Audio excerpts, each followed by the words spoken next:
Barış ve Demokrasi Partisi'nin 3 Kasım'da Diyarbakır'da gerçekleştirdiği "Ezlivirim, buradayım, irademe sahip çıkıyorum" mitingi Batman ile devam etti.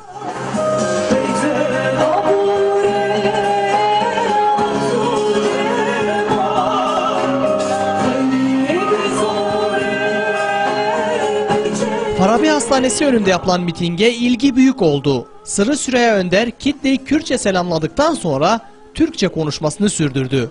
Önder, Batman cezaevi başta olmak üzere bu ülkenin bütün zindanlarında yatan arkadaşlarımıza selam gönderiyoruz diye konuşmasına başladı. Bedenleri burada olmayıp ruhlarıyla yanımızda olan tutsak arkadaşlarımız, yoldaşlarımız var. Başta Batman cezaevi olmak üzere bu ülkenin bütün zindanlarında yatan yoldaşlarımıza da hep beraber bir merhaba diyoruz. Merhaba yoldaşlar. Konuşması sırasında Önder, "Baskılar bizi yıldıramaz" sloganı atan kitleye "Yıldıramazlar" diyerek cevap verdi. Yıldırsaydı zamanında bu baş size eğilecekse kopsun diyen insanları yıldırırdı. Yıldırsaydı vaktinde Diyarbakır zindanını yıldırırdı. Yıldıramadı, dün de yıldıramadı, bugün de yıldıramadı. Batman Milletvekili Ayla Akat Ata da KCK adı altında tutuklanan arkadaşlarının durumunu hatırlattı.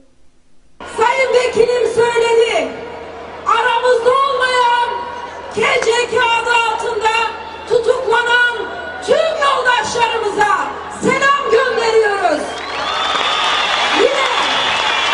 Yine 30 yıllık savaş sürecinde yaşamını yitiren ve hala cezaevinde bulunan yoldaşlarımıza, bu halkın değerli evlatlarına, kadınlarına, gençlerine selam gönderiyoruz. Daha sonra ise BDP eş genel başkanı Gülten Kışanak konuştu. Kışanak, Kürtçe "buradayım, buradayız" diyerek konuşmasına başladı.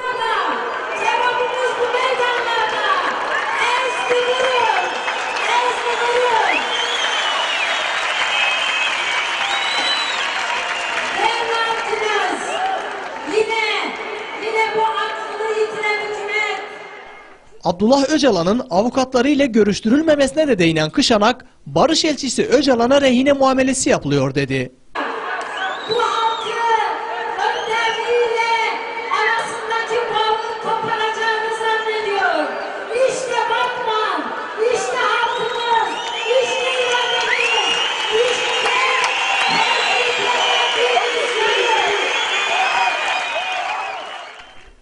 DTK eş başkanı ve Mardin milletvekili Ahmet Türk de Kürtçe yaptığı konuşmasında "Bu ülkeyi yönetenler bu halkı bitirdik artık. 100-200 kişiyle alanlara iniyorlar" diyor. "Bugüne kadar bu halkı baskı, zulüm, işkence ve zindanlarla bitiremediniz. Bugün de bitiremeyeceksiniz" dedi.